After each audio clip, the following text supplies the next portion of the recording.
Nahirap din po na mag-akot ng basura, ma-stick, mabubog pag wala kang guwantes. Minsan nagkakasakit ka pag nalanghap mo yung masamang amoy. Pero ang kinikita ni Dexter, madalas kulang pa sa sapat para itaguyod ang pamilya. Lalo pat nakikitira lang daw sila noon sa isang barong-barong. Noon po, dito lang po kami sa may garahe namin, parkingan ng truck nakatira. Walang kuryente, walang tubig, bibili lang kami tubig dito sa labasan.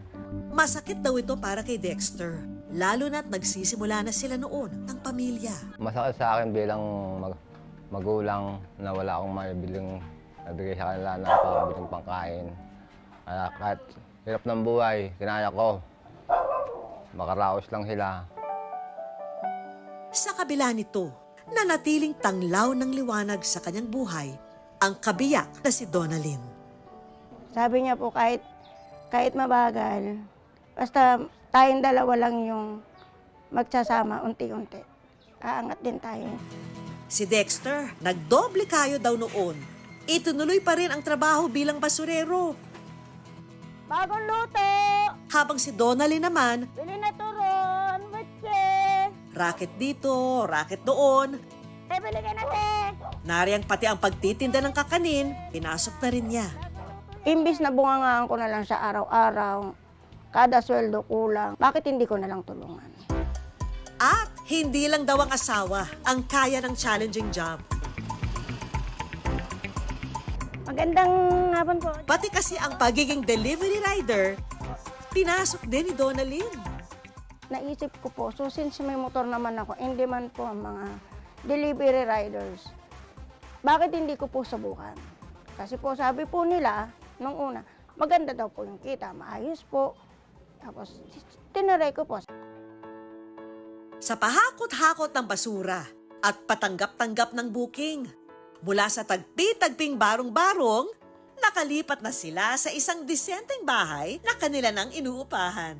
Nakatira na po kami kahit papaano sa disente na bahay, may sarili ng kuryente, may tubig. May internet na rin po, may tubig na rin po, may aircon na rin po, may kama na rin po. Hindi man po ganun kasimbongan ng iba.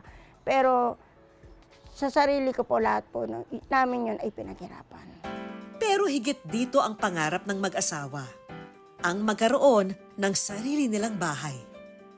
Kaya naman, focus lang sa goal. Donalyn at Dexter, welcome sa Good News. Nakakatuwa yung kwento nyo kung paano nyo natupad yung dream house nyo. Paano kayo nakapag-ipon para sa dream house nyo? May nagsabi po sa amin na gusto mo magkabahay.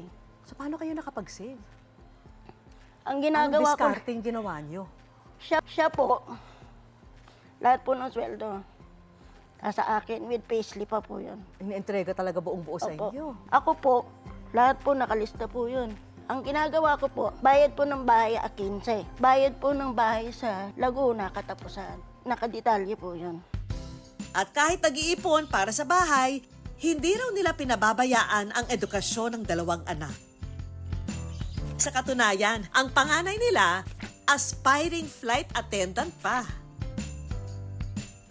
Hindi man daw nakatapos sa pag-aaral, pangako nilang hindi ito mararanasan ng mga anak.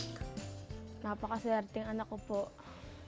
Kasi napapag-aral po nila ako kahit mahirap yung buhay. Lagi lang po nilang sinasabi na kahit ganito, minsan wala kami, nabibigay pa rin namin yung pangangailangan nyo, kaya kami nagtatrabaho ang dalawa.